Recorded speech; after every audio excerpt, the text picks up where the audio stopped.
So I know there was a point in your life where you had to create a new beginning, create a new life, start from scratch, dealt with mom guilt, depression, anger, like all the stages of grief. And then there came a point where you're like, all right, I got to create the new me. So tell us what led up to that point. 2009, our oldest son got a head injury and developed post-concussion syndrome, which we really didn't know a lot about, but it really debilitated him in the sense that he had a lot of headaches. It interacted with his behavior, his mood. There was a lot of emotional changes that put a lot of stress on our family, and it was a new dynamic. And we thought that was difficult enough to work through as a family of five. We had our oldest, our middle daughter, and then our youngest son. But in 2011, that really came to a halt when our oldest son took his own life. And that day forever has changed all of our lives. And in that moment, that day, my husband and I looked at each other and we said, our lives are over. That kid was our world. Our lives are over. Now, all we're going to do is live our lives to make sure it doesn't affect our other two children and negatively impact their lives. And we will never be happy again. We literally said those things to each other that day. And I will tell you, looking back these 13 years, we were very naive in some aspects because our oldest son, and his name was Matt, Matt's death had an impact on not only the four of us remaining, our daughter, Kat, our son, John, but it also affected the whole dynamic of our extended family. And in that moment, when we said that we were just going to live to make this not affect those kids, we had no idea that it would completely alter their personality and their path and who they were meant to be. So I think in saying I started a new self, we all started a new self on September 24th, 2011. The world that we knew it and know it today has become before Matt died and after Matt died. And there are a lot of times, especially for John, because he was only 4, where he says, was that before Matt died or after Matt died? Because he has such a smaller memory of certain things. Now, I know you lost a baby before Matt, even. Yes. So Yes. tell me about that. In 2005, Kat was 4 and Matt was 9, and we were expecting our third child. And we were excited because we knew that we found out with each baby what they were before delivery. But with this one, we decided for it to be a surprise because we already had a boy and a girl. So one Saturday we went looking for a new house. We were actually we're staying in Lake St. Louis here in our area, but we were going to get a bigger house, and we went house shopping and we were all excited. And the very next morning I was standing at the stove making biscuits and gravy. It is our most favorite breakfast here at our house. It's our comfort food. And I felt a drop in my stomach. And then after examining myself, the sac was actually exposed. My cervix had opened and the baby was coming out. And we ended up getting to the hospital. And when it was determined that there was no preventing delivery, we had a 1% chance of the baby surviving. And so Rebecca was born on September 4th and she passed away on September 5th. But we held her and we loved her entire life. So, but I remember back then we were planning her funeral and we were going through the grieving process, how difficult that was. And we thought that that was the worst thing we were ever going to go through in our lives. And boy, were we mistaken. Most people know my story, but April of that year was when I delivered my stillborn baby. We had talked about that last week when we were talking, but nothing prepares you for planning a baby funeral. And you do think life will never be the same. This defines me. I'm now one of the statistics. I'm now a mom that had to, bury her baby. But I do remember as well crying in the fetal position on the floor when I got back from the funeral, thinking, you know, this is my rock bottom. This, like, Right. and I was 24 at the time. So I'm like, I mean, if this is how life is, oh my gosh. Reality check for us, Heather. I Mm-hmm. think Mm-hmm. it, when we become parents or become a mother, it is a defining moment. And that is the persona we take on. We may have professions and we may have careers, but being a mother becomes our true identity. And when you lose a child, that makes you question your whole being and your whole purpose. And it doesn't matter whether that is your first child, or for me, when I first lost Rebecca, it was my third child, and then we lost Matt.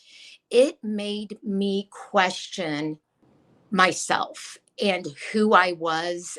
And that is a very scary position to be in, because you really don't know who to be. I had written a little poem when Matt died, and I just said, I don't know who I am anymore. I don't know who to be, because he made me me.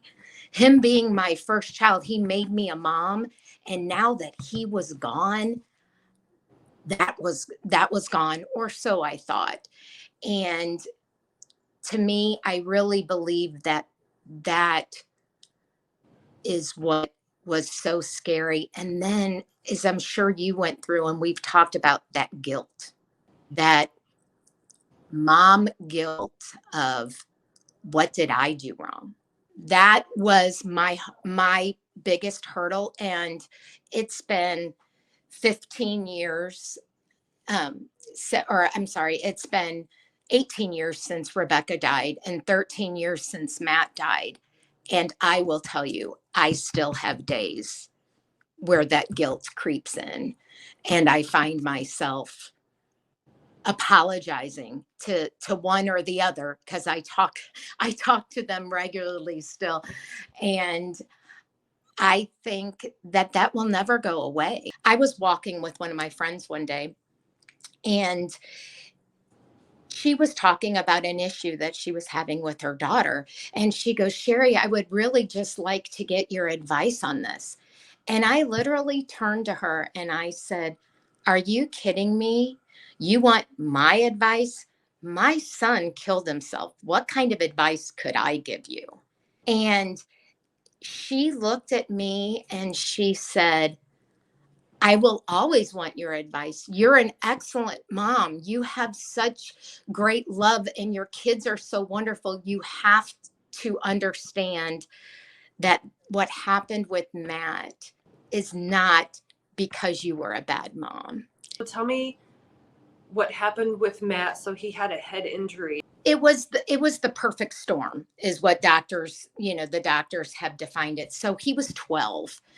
And he was just playing at school. They were playing in the parking lot at school, and they were playing football, and he hit his head on the light post in the parking lot and got a concussion. Well, I'm a paramedic and I see concussions all the time. And I just blew it off as, okay, you hit your head. And he, that day, when the school called me, he was supposed to go home with his friend and go out to the movies.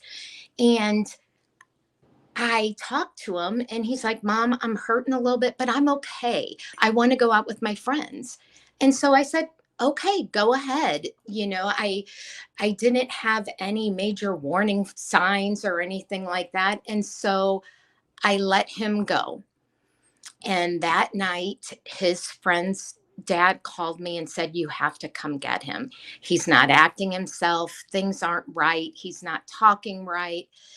And that moment when I went and picked him up, I realized the severity of the injury, although I still thought, okay, 7 days with a concussion, he'll get better. Well, as time progressed, he didn't get better. And we ended up seeing a neurologist who's very well known in this area and very, very well established. And he said that he had post-concussion syndrome, and these symptoms that he was having, which was severe headaches, nausea, mood swings, was because of a frontal lobe head injury. But with his post-concussion syndrome, they didn't really know if these symptoms would ever improve, if it would take 6 months, a year, or never. They really didn't give us a good prognosis with this. So basically, at 12 years old, Matt was told he couldn't play football anymore. He couldn't skateboard. He wouldn't be able to go back to school for a while until these headaches were better. And also, he may have these headaches for the rest of his life. And at 12 years old, that really changed Matt. Plus, they had to put him on all these medications. And a lot of these medications are antidepressants, they're mood stabilizers, they're for insomnia, but they're made for adults. Back then, they weren't even suggested in kids, but they still used them because of that being the only resource they had. So, me being the medical professional in the family, I made all the decisions regarding medications, regarding therapies, regarding treatment. And that just compounded my guilt when situations happened through the 2 years between the injury and Matt's death. Looking back, he never was the same. From that head injury until his death, our son was not the same child we had before. And those 2 years were a time of my angel baby, my son, who was my bright-eyed, blue-eyed, bright child, who never said a bad word, who was always a rule follower, would have moments of vulgarity, of violence, of tears, and there was no controlling it. And there was a moment where he literally felt hopeless. I felt helpless. He felt hopeless. And I believe that's what eventually led him to taking his own life, even though he improved. That impulsivity and that injury to his frontal lobe became the perfect storm. And we'll never know what happened that day that caused Matt to take his life. But the doctors and everyone, as we've revisited it, something just got stuck in his brain that day, and it just kept looping, and he couldn't let it go. And the only way that he felt he could make it better was by just ending it all. And his note that he left said, "No other way out." And I truly believe that he felt that, even though he was only 14. And that was the hardest part about it, is technology has changed. Concussion treatment has changed. Medication has changed. But in that time, Matt, he was only 14. 14-year-olds don't look to the future. They only see today. and he was hurting every day. And that's a hard thing for a mom, and especially a mom who's a paramedic and treats strangers on a regular basis. That was really hard for me to accept. And how old were your other kids at this time? So when Matt died, he was 14, Catherine was 9, and John was 4. And a month later, he turned 5. So the kids are about 5 years apart. Catherine was 9, and she's the one that actually found Matt. So we knew, and we were so concerned about Catherine with that visual trigger and that visual trauma that she had. And so we immediately had her in therapy and working on being able to get that image out of her mind and to move forward. John was only 4, and he was alone with Matt when Matt took his life, but John didn't see anything. And he was 4, so we really didn't think that that was going to impact him. So we weren't as concerned about him as we were about Kat. And all the doctors and therapists told us, you need to let the kids get back into their structure. Let them, don't talk about the situation. Let them bring the situation up. Don't create how you picture the situation. Let them interpret it themselves and voice that to you. So that's how we move forward. So the week after Matt died, we had the funeral. And then the following week, the kids were back in school. Kat was in 4th grade. John was in pre-K. We were back going to volleyball games, and John was playing soccer. And we were in the midst of all of these people that Patrick and I had to face when we weren't even wanting to walk out the door. Absolutely relate to that, because I know after my baby's funeral, I was on maternity leave, breast milk comes in, all the stuff, and 6 weeks later I'm back at my desk and I'm typing up reports and clocking in and out, and you think life is you just have to Move forward. continue on, move forward. But it wasn't until probably a year, like you just said. I mean, eventually your grief is going to catch up to you. Exactly. I feel like my grief was pretty delayed. Mine took about 3 or 4 years to really hit rock bottom, to where I started releasing the tears. And because of the fact I got pregnant pretty soon after I delivered my stillborn, so then I have a newborn, and then so you keep pushing the grief down, not realizing what you're doing. Same thing with you. You have to go back to these sporting events and work, and all you're doing is pushing it down. But then it's like you don't really have a choice, though. You have to do your work. You have to be a mom. You have to do all this stuff. And they say, you have to give yourself time to grieve. It's like, seriously, I don't have time. Like we're until you hit rock bottom. So I literally started running, because that was my format to run away. And it wasn't until I started doing that and allowing myself to process that I actually felt, and I hate to use the word better, but felt more real. That I felt like I was a human being again. I wasn't poor Sherri. Because I don't know how you felt, but I always felt like people were looking at me differently.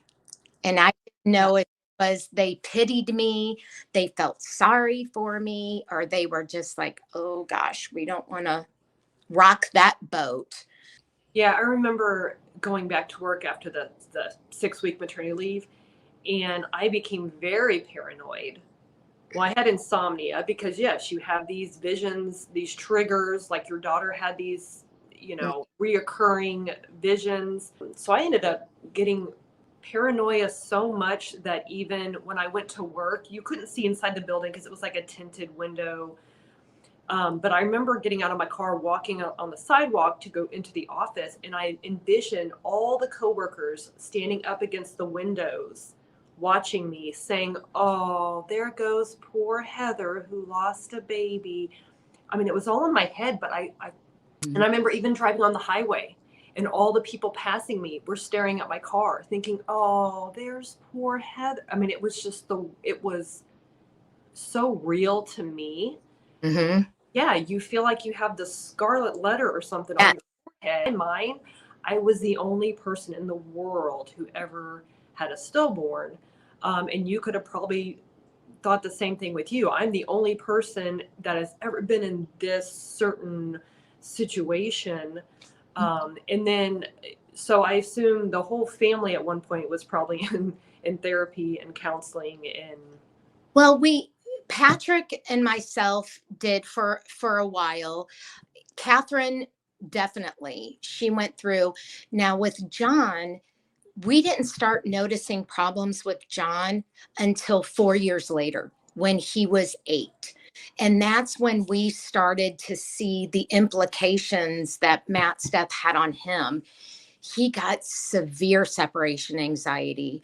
I remember he was in second grade and he would always want me to walk him into the building. And of course, the schools, they, didn't want that. Once they want the kids to be independent and stuff. And I would walk him to the door and he would be holding onto my leg. This was when in second grade, and it just manifested. And so we started getting John into therapy too. And boy, that is when we realized the true impact of how his poor little brain at the age of 4 could not process what was happening, the event and trauma itself, and then the process of losing that brother and that figure in his life and what that meant to him. And so Patrick and I were dealing with our own emotions and our own grief. Catherine, she started experiencing PTSD, OCD, anxiety. She became the overachiever. She was like go go go girl. She wanted to try everything, do everything, but socially she had a lot of problems relating to kids her own age. And John, he had the same exact problems of Kat, that PTSD, that OCD, and that anxiety, but he was on the complete opposite side where he withdrew and he became very introverted and afraid to go outside. So we had all of these different emotions and feelings going on every day.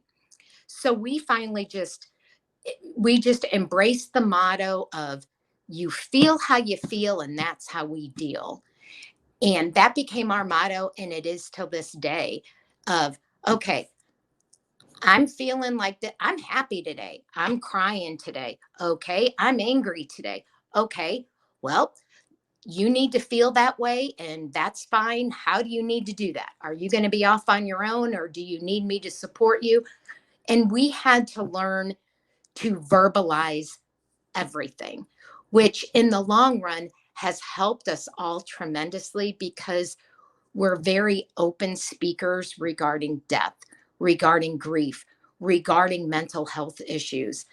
And in that case, it's helped all of us to be advocates for others in our groups and it's increased our sensitivity to those issues. And I think that that's a takeaway that we've gotten from this experience, that we can help others and each one of us in our own way do that.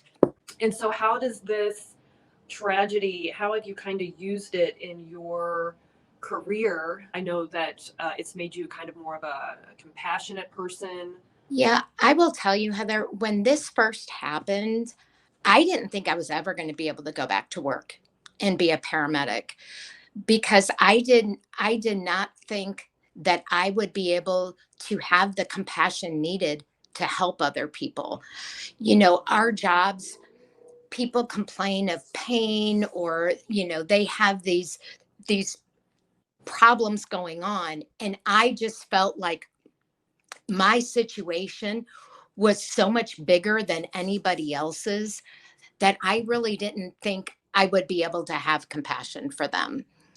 And so I stayed off of work, and I went through my grieving process. The kids went back to school, Patrick went back to work, and I just lived in my world.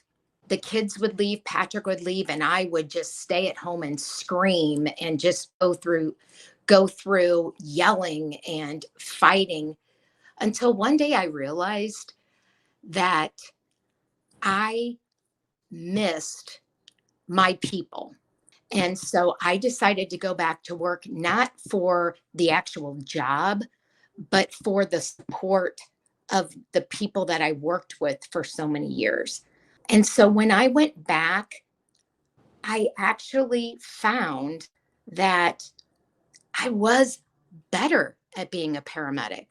I actually had more compassion than I ever thought was imaginable. I found myself being able to relate to people better, because I guess when you go through a tragedy like this, it gives you a sense of accomplishment for getting through it, number one.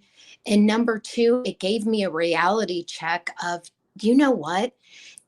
I am nobody special. And if I could get through this, my patients could get through whatever they were going through.